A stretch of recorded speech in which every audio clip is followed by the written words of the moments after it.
Greetings adventurers, my name is Kramer. Over the years I've done a lot of videos on fantasy costuming, so today I've compiled my costuming advice from a few of my favorite videos to make the information easier to find and digest. All original videos are in the description or can be found in the playlist Adventurer's Attire. Enjoy.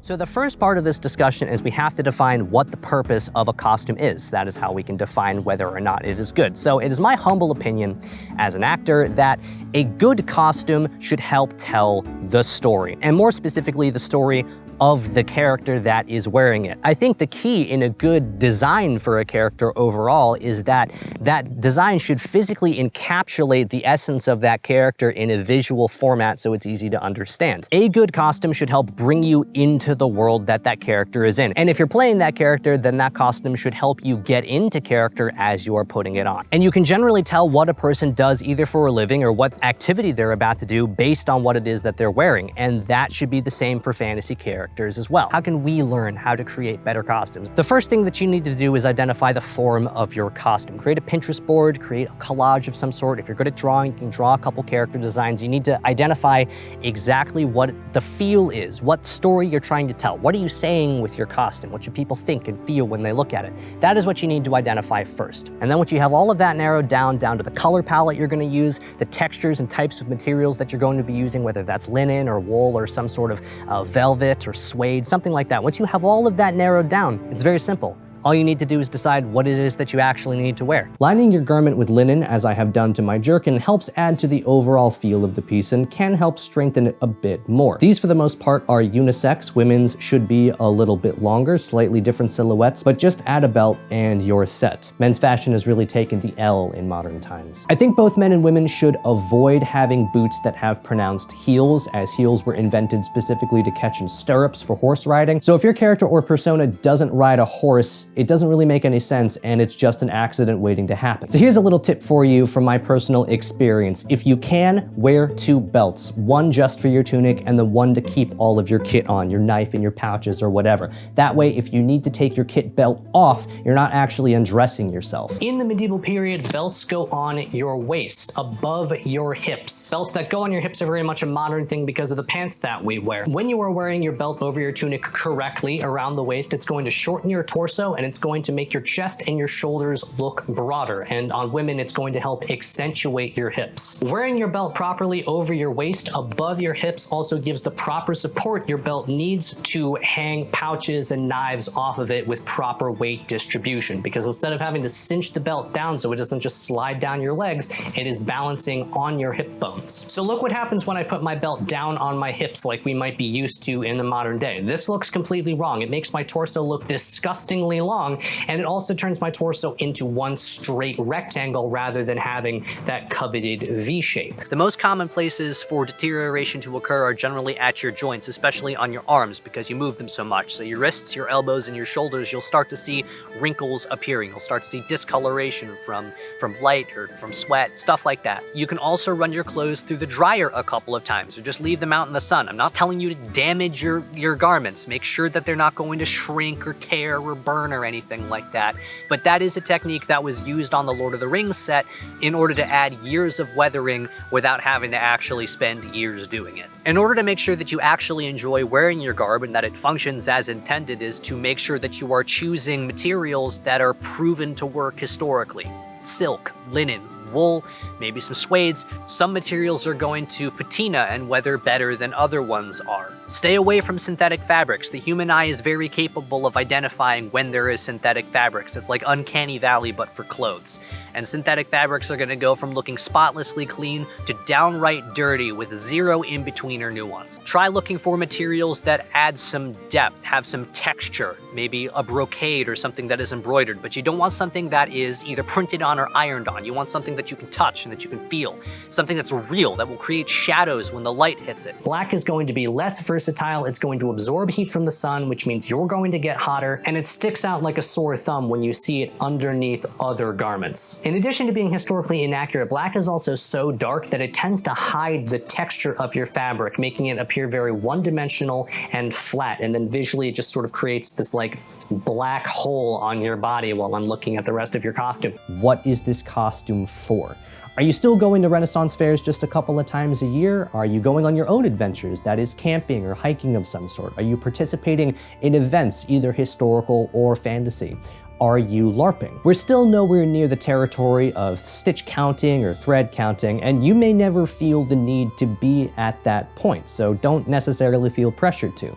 But if you are, that's pretty epic. Good for you, much respect. Take that into account when you're doing your upgrades. But everybody keep in mind that just because textbook historical accuracy might not be your goal, that still having all of your pieces actually be what they're supposed to be, rather than being representations only looking like what they're supposed to be, is going to result in your costume being more functional and therefore more believable. Going to make the transition from being a costume into being garb, actual clothes just from a different time period or world. My leather breastplate compared to this leather armor I bought online is the perfect example of this. Both are made of leather, both look good, and neither are historically accurate. Aesthetically, they serve the same function, but this leather armor would offer very little protection, while my breastplate is actually hardened and takes inspiration from historical 14th century breastplates. That doesn't necessarily mean that one is better, it just depends on your goal. So this too is where historical accuracy and believability should not be conflated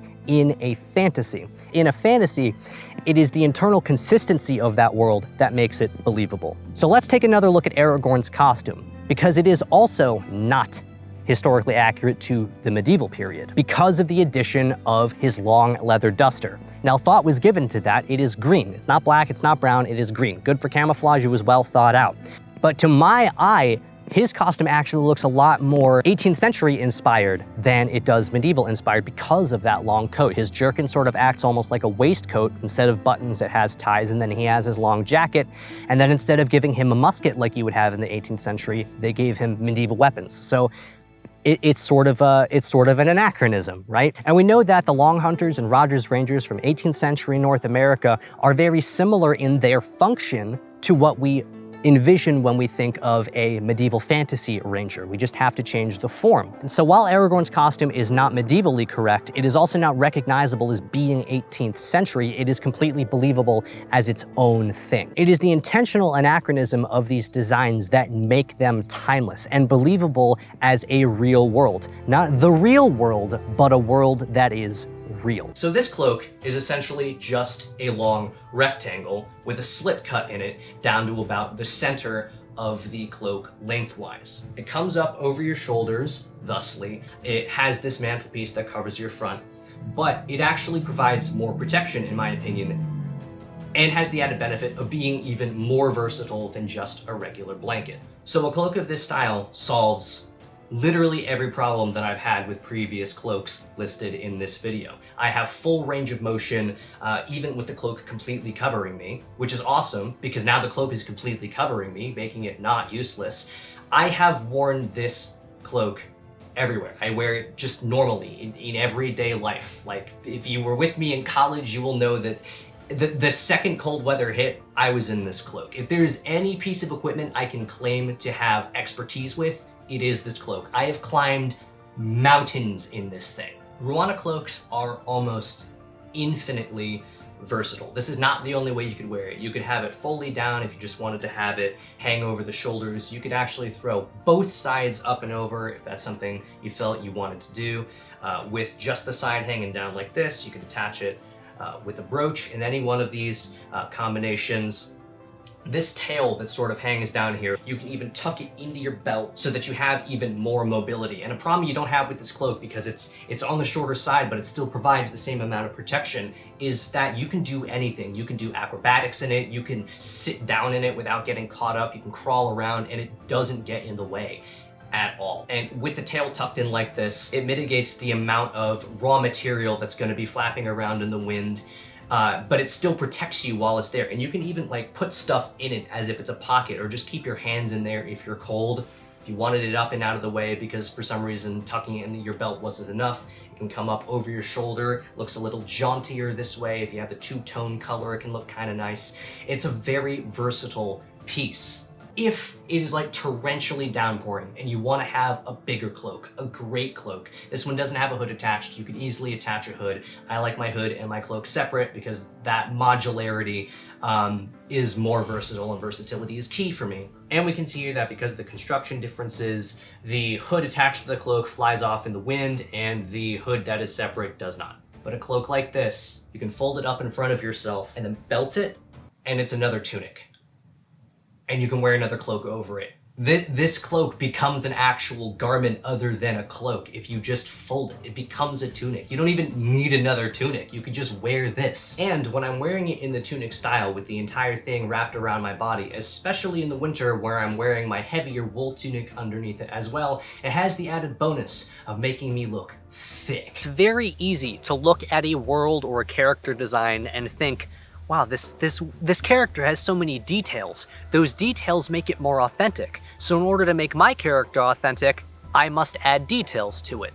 And I've had to give this a lot of thought while I was creating this video, but I now believe this to be backwards. It is rather that the character is very authentic, and therefore we notice a lot of details. The phrase add detail implies that it is a step that can come afterwards, that you can design a character first and then put details on. And I used to think that. I used to think that adding details came as a later step just so that you could like personalize your garb. But detail is a noun, which just means a particular or a part, which does nothing to help us identify what those details should actually be. And technically speaking, all of the parts of your garb are details then. To say that something is detailed is similarly unhelpful because it just describes that something has details. And if you use detail as a verb, it simply means to add details to something. So all of it is just way too broad. Let's look at Aragorn's costume from The Lord of the Rings. It's a pretty simple costume, to be honest, and that's fine, because costumes don't need to be complicated in order to be good. Viggo Mortensen specifically asked that a whetstone be added to his belt kit because it made sense that Aragorn would have that as a tool. The pouch that he has on his belt holds his pipe weed and also holds his pipe. And both of those items make sense for his character and they make sense in the context of the story. But the story is not dependent on their inclusion. They just add to the story unobtrusively. So instead of asking the question, how can I add details to my character, which is honestly very vague, we're going to ask the question, how can I make my costume more authentic? Because to make a costume authentic means that it has to start at its inception, from the very beginning of the design process. Something authentic is worthy of acceptance or belief as conforming to or based on fact. Something conforming to an original so as to reproduce essential features, or something made or done the same way as an original. A detail is just a part, or an element. A design on your vambrace is a detail, but the vambrace itself is also a detail. It's all details. But the ultimate goal is to make your garb look more realistic, more lived in, more believable, to take it from being a costume into being clothes. Remember that the goal of your garb is not to look interesting. It is to tell a story about your character without you having to say anything. Say you are a character that has a staff. You should be able to justify through your backstory why it is that you have the staff. It shouldn't just be there for no reason. And you might be able to explain that your master gave it to you with his dying breath as he said to you that you should go and fulfill your destiny. And you said, I'm not ready. And he said, that's how I know you are. And now you carry that staff with you for the rest of your life to remind you of your master's teachings. And that's all fine. That's very good. But the staff itself needs to be authentic in its design too. It's not enough that you just have it. What color is it? How is it decorated? Is it even decorated? Was it decorated and then over many years lots of decorations have fallen off? Is the handle weather worn from decades and decades of use? All of those things can be influenced by the history of your character. They should be. But I shouldn't have to know that backstory in order to appreciate the staff. I should be able to look at the staff and see the story in the staff. As a designer, you should be able to explain all of the choices of your design and why they're there. But as a storyteller, you shouldn't have to. And feel free and encouraged to adapt. If something isn't working, you don't like it, remove it. You don't need it. If you're too hot, take off a piece of clothing. And the reverse if it's cold. It is clothes, not a costume. And you're a person, not a video game character. But how do you increase authenticity? Put on your garb and live in it. Learn the intricacies of how it functions, how you move in it, how you use each of the different pieces, because that is all detail that cannot be manufactured or layered on afterwards. And by knowing how everything functions, you will be more authentic and you will be able to start making practical adjustments and additions and start removing things that you don't like, because where you wear your pouches, that is detail. You probably have a pocket that you always put your phone in, or that you always put your keys in. You need to have that same level of familiarity and specificity with your garb. Because the last thing that you want to do is look in the mirror, go, I look fantastic, and then die during the first skirmish because you're fumbling with your potion pouch because you never tried to open it with your gloves on before. If you're wearing too much, it just looks absolutely ridiculous. You aren't one of these guys from the labyrinth, relax.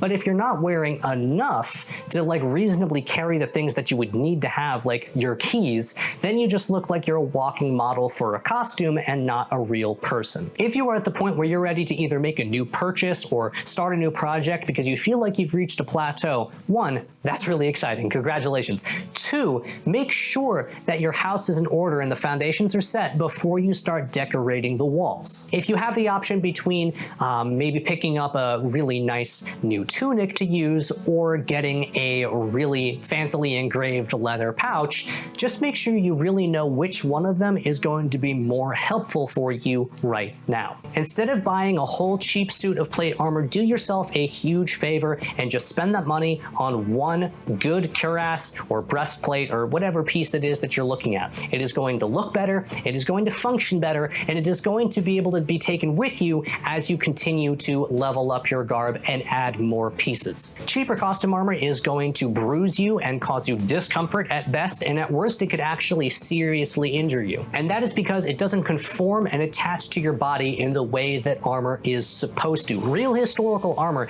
is a highly sophisticated piece of equipment. It is so much more complicated than just having metal over your person. Armor is a fashion statement. It is a sign of wealth and capability. Wouldn't you rather have a really nice, well-fitted, tailored breastplate than a whole suit of armor that doesn't fit or function? I am literally begging you. What you really want to look for if you are in the market for armor is armor that is going to attach to your base layer, which will usually be a gambeson or an arming jack, and that is because it is going to move better with you and have better weight distribution. What you want to avoid are armors that either just strap over, say, your arm with the use of buckles, or strap to other pieces of your armor, because that is never going to function the way that it's supposed to. And especially in the case of a breastplate or a cuirass, what you want to avoid are pieces that go all the way down to your hips. That's essentially how I'm able to decide whether or not a suit of armor is even worth looking at just from seeing one picture, is how low that breastplate goes. Generally speaking, if you're looking to make an upgrade, don't just make any upgrade, really think about it before you do. Your costume is going to look better with a really nice tunic and a basic pouch than a really nice pouch with a really basic tunic. A special thank you to all my subscribers and all my supporters on Patreon. I'll see you soon, and in the meantime, I'd like to wish you good luck on your adventures.